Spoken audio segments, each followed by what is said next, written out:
So my research study wanted to figure out what would affect metabolism. I want to share this with you. We did this for the first time, published it in 2005. We repeated it a couple years ago. I want to just share with you the results. 64 overweight women in the 2005 study. They had all done Atkins, South Beach, Jenny Craig, Nutrisystem, cabbage soup, everything. They were all frustrated. We asked them to follow a low-fat vegan diet with just two rules: no animal products, keep oils to a minimum, or a conventional diet. And a conventional diet was drawn from the National Cholesterol Education Program. It was designed as a heart-healthy diet, so less red meat, more fish, chicken, that kind of. We asked people to not change their exercise and to follow this for 14 weeks. And the foods that our participants were allowed horrified them because they thought, pancakes, spaghetti, chili, I'm going to gain a ton of weight. And to make it worse, in about week 3 of the study, one of the research participants said, Dr. Barnard, I just discovered something. What's that? I said. She said, did you know that Twizzlers are vegan? I didn't realize that. I looked at the package and it's true.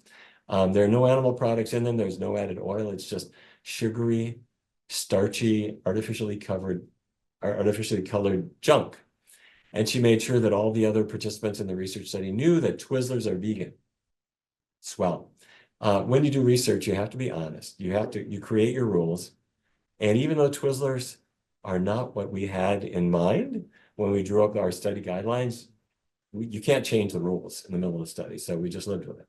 So our vegan, low-fat, Twizzler-fueled participants set off on their path to the unknown.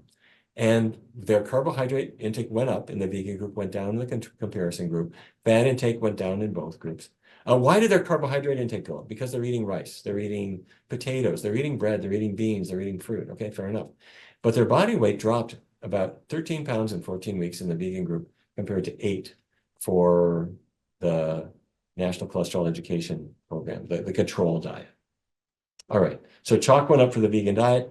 Even though you're eating more carbs, you're eating to satiety, you're not changing your exercise at all, you still lose weight really well. Okay, but we then followed the participants for 2 years. What we found is that the control diet did what diets do, which is, I mean, you just regained the lost weight. But on the vegan diet, the weight never came back. And there's no reason why it should, because you're not starving it off. You're not going to rebound in overeating. You're just changing the type of food you eat. And there's never any reason for the weight to come back.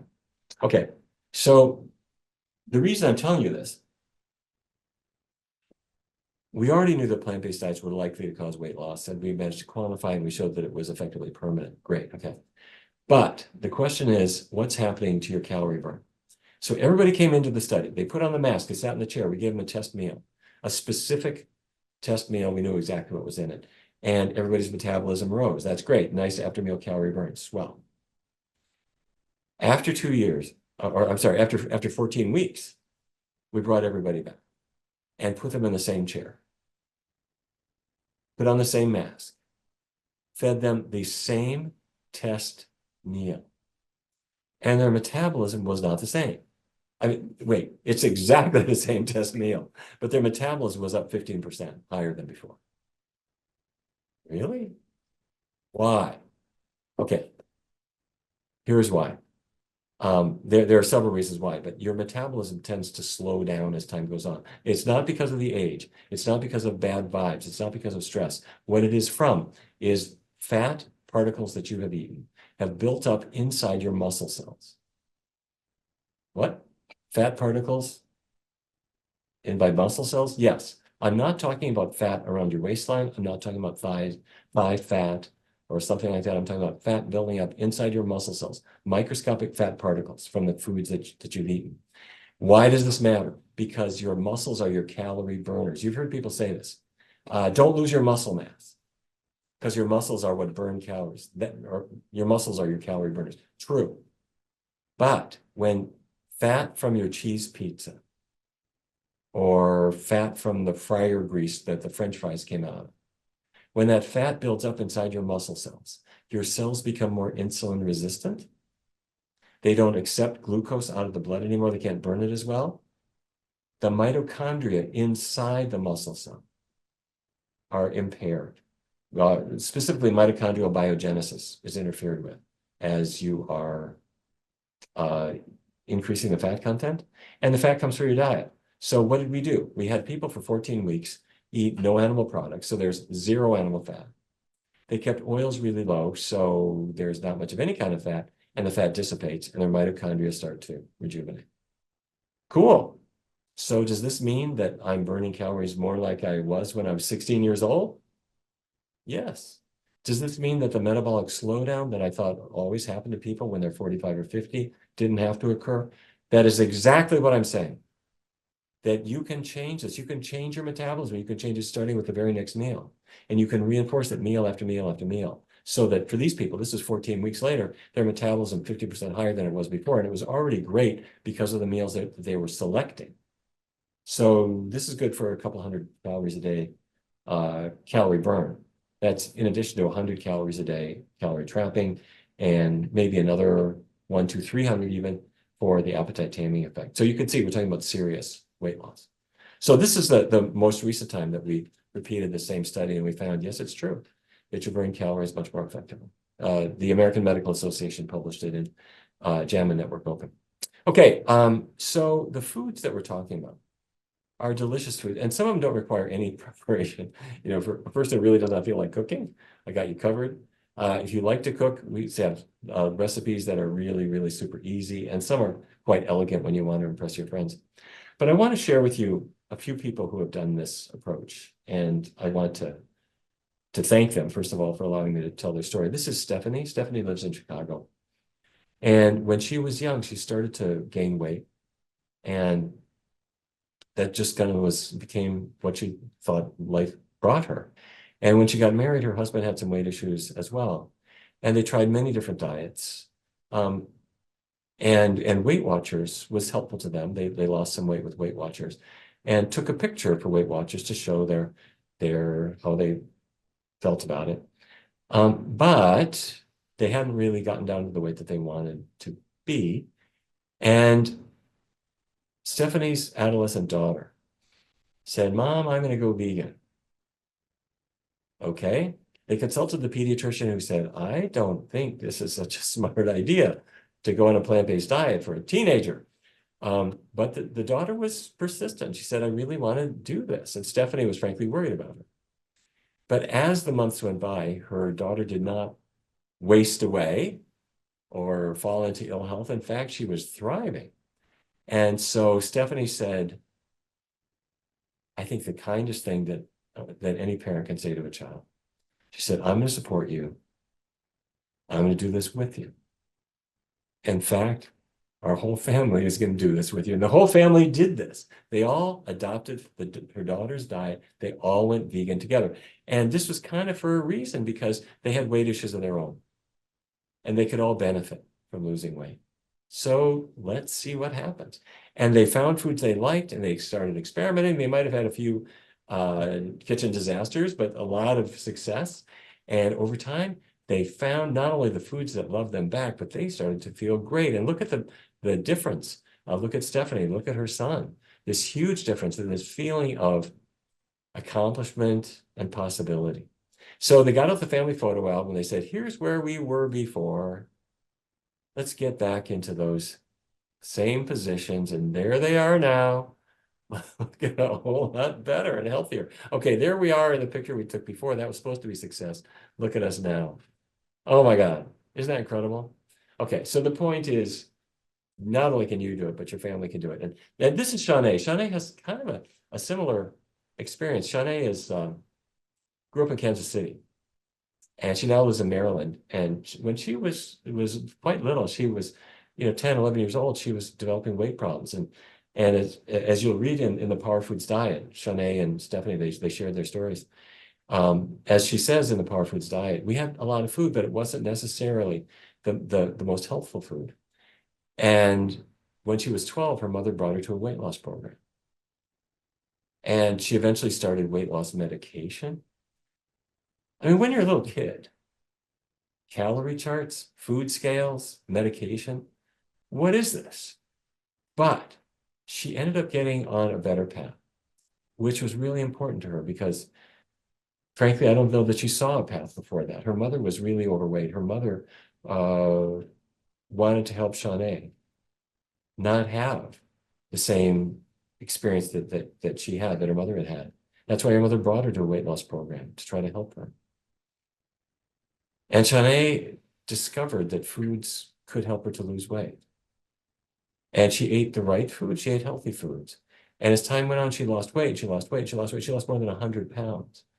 And something happens when, not only when you've lost the weight, but when you've lost the weight easily, it gives you a sense of power.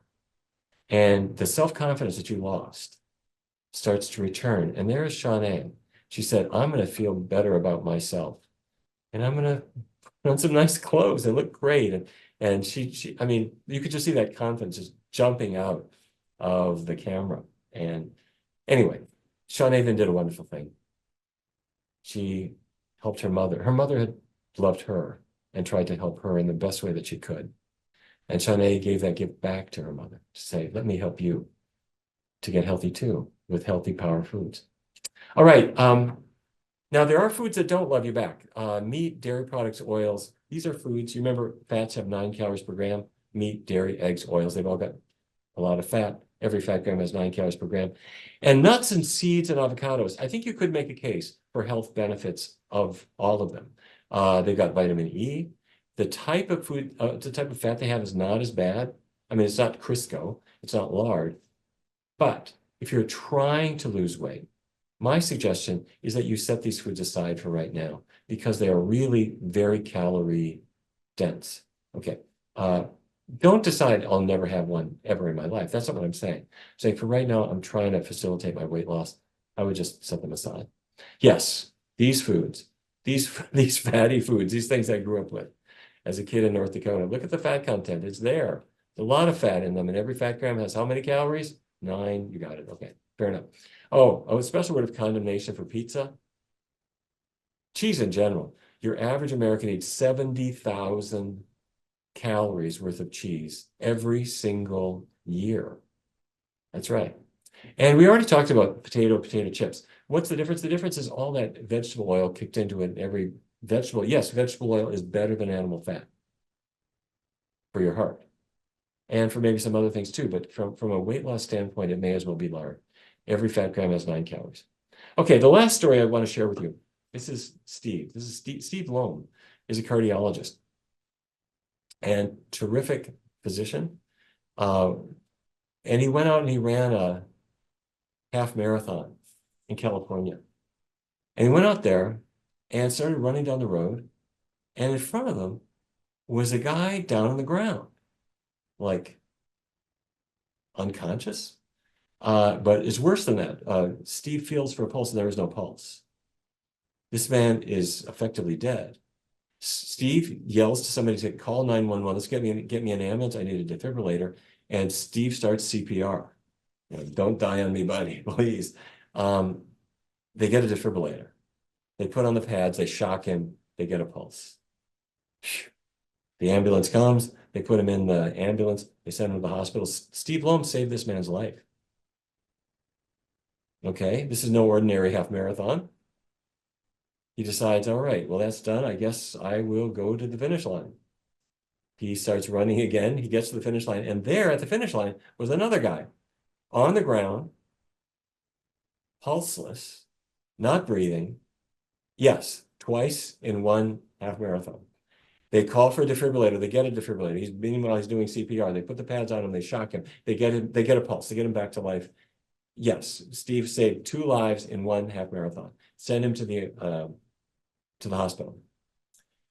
The reason this story got noticed, got picked up, is the Today Show reunited all 3 of them and pulled them together and got them to share their experiences. But what I think the Today Show didn't know was that Steve was in touch with both of these guys. I mean, maybe Steve didn't want to have to resuscitate them the next year. He said, look, time to change your diet. How about a plant-based diet? This is going to help you. And you don't have to necessarily suggest this more than once. They both did it, and there they are. They both changed their diets, and frankly, did terrific. Now, the reason I'm telling you this is, apart from this being a remarkable story, is that Steve has his own story. He was not always slim and healthy. He was growing up in a family where weight problems were kind of the order of the day. And was it genetic, or was it that we're passing down from parent to child, not just DNA, but we're also passing down recipes, food habits, food traditions? And Steve ended up 100 pounds overweight. So he went to medical school. He did his residency. He did his cardiology fellowship. I mean, very well-trained doctor. But how do you shed these pounds? So he consulted the dietary guidelines for Americans.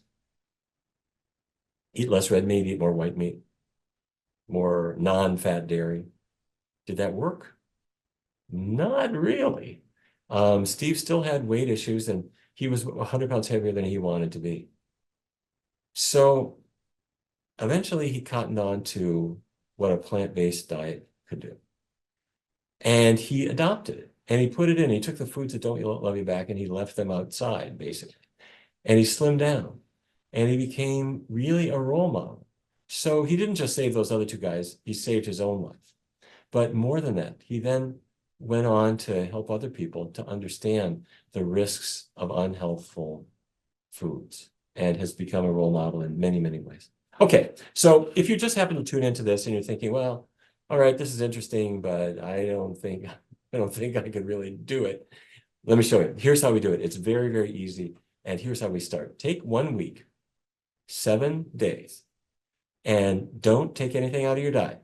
Just check out the possibilities of foods that you can bring in. What I mean is, which foods don't have animal products that'll slow you down? Which are the power foods that you really love? Pick up my Power Foods Diet. Here's the book. Start paging through it. Look at these wonderful pictures of delicious foods.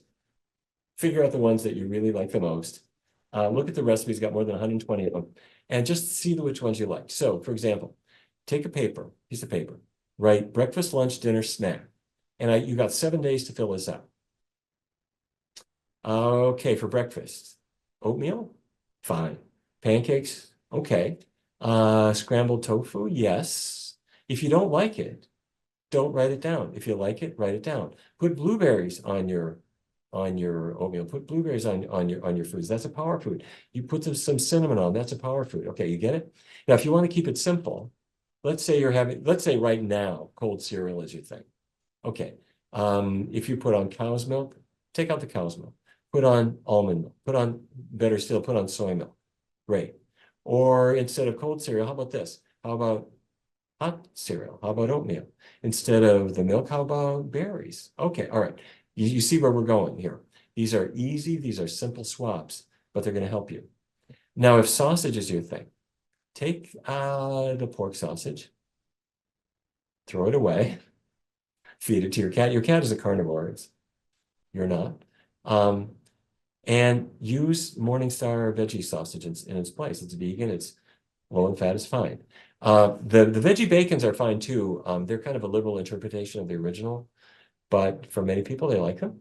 And there are all kinds of mixes that are convenient. If that's your thing, perfectly fine. You can try them. And you'll discover that there are healthy lunches and healthy dinners that await you. Your job, you got 7 days. Check out the possibilities. Let's make our list. 7 days. I want it finished in 7 days. We're not fooling around. I want to cure your weight problem, and we're going to do it fast. Okay. So let's say you eat at restaurants. Let's go to an Italian place. Instead of the meat sauce on your angel hair pasta, put on a marinara sauce, or I have an arrabbiata sauce. Arrabbiata is Italian for angry, but to a chef, arrabbiata means spicy. Great. I've got an arrabbiata sauce. You'll see it in the Power Foods Diet. Or make your pizza, leave the cheese off, use nutritional yeast instead. Pasta, fagioli, there are so many great foods. Italian, easy. Latin American, easier. A bean taco, bean burritos, veggie fajitas, great. Chinese, maybe that's even easier because there are 36 plant-based foods on the Chinese menu. Vegetable dishes, rice dishes, tofu dishes, great. Okay, cool. Extra points for Japanese. It's not only do they have many plant-based options, they've got the nori with the iodine in it. They're not big on oil. They use a lot of oil-free foods. Plant-based meals are the order of the day. Great. Now, you might say, well, I eat at Taco Bell. Not the pinnacle of culinary art. But if that's where you eat, what's there for you to eat there? I mean, I'm going to go with you, and that's what we're going to find. Or I eat at Chipotle, or I eat at Subway. Yes, we're going to find out what you can have there. I'm at Wendy's. Whatever. This is real life. It's going to work for you. So a week goes by. You got a great list. Okay, fine. Good. Now, the next step is 3 weeks. So 1 week to check out the possibilities, 3 weeks to do a test drive. Do it 3 weeks, plant-based foods, all plant-based. Don't eat animal products, but it's only 3 weeks. Keep oils really low too. At the end of that time, 2 things will have happened. One is you'll have lost weight. Physically, your body's transforming. Secondly, your tastes have changed because you haven't eaten fatty stuff for a couple of weeks, and your taste buds are actually modifying to prefer the healthier foods. So we got an app for you as well, 21-Day Vegan Kickstart. You'll see it online. It's free. It's in Spanish and in English. It's on your iPhone. It's on your Android. It's got menus and recipes and cooking videos. And let me again salute Dustin Harder and Lindsay S. Nixon, who did these fabulous, amazing, wonderful recipes in the Power Foods diet. But I do have one request. First of all, I hope you'll pick this book up. I hope you'll share it with other people. And that's for a reason. Because people are hurting themselves, number one. They're hurting themselves with extra weight that they didn't want to have. And where this is especially problematic is with young people. They got their lives ahead of them. But eating habits have caused them to gain weight in a way they didn't want. And they thought, their family thought that they just had too much appetite, or whatever it is, or they're eating too much sugar, or they're not exercising enough. None of that is the issue. What is the issue is that they were not eating the foods that support a healthy metabolism, that support a natural appetite taming effect. They didn't know about the calorie trapping. You know that now. So what we have to do is to share this information. So let me ask you, if you pick up this book or a couple of copies of this book, share the information, share the recipes, share my carrot cake, make extra so that you can share it with other people. And focus always on the short term. Don't feel like you have to be burdened by what am I going to eat 40 years from now? Who cares? What you have to focus on is the next couple of 3 weeks. We're here to support you. It is very, very easy to do, but don't torture yourself with starvation diets, low carbohydrate diets that make you feel guilty for ever wanting bread or a potato or fruit or beans. Eat the foods that love you back. Let's solve this together. Let's stop this preoccupation with weight and weight loss. All we need to do is eat the foods that give us the power. That's the Power Foods diet, and I hope you enjoy it. So thank you very much.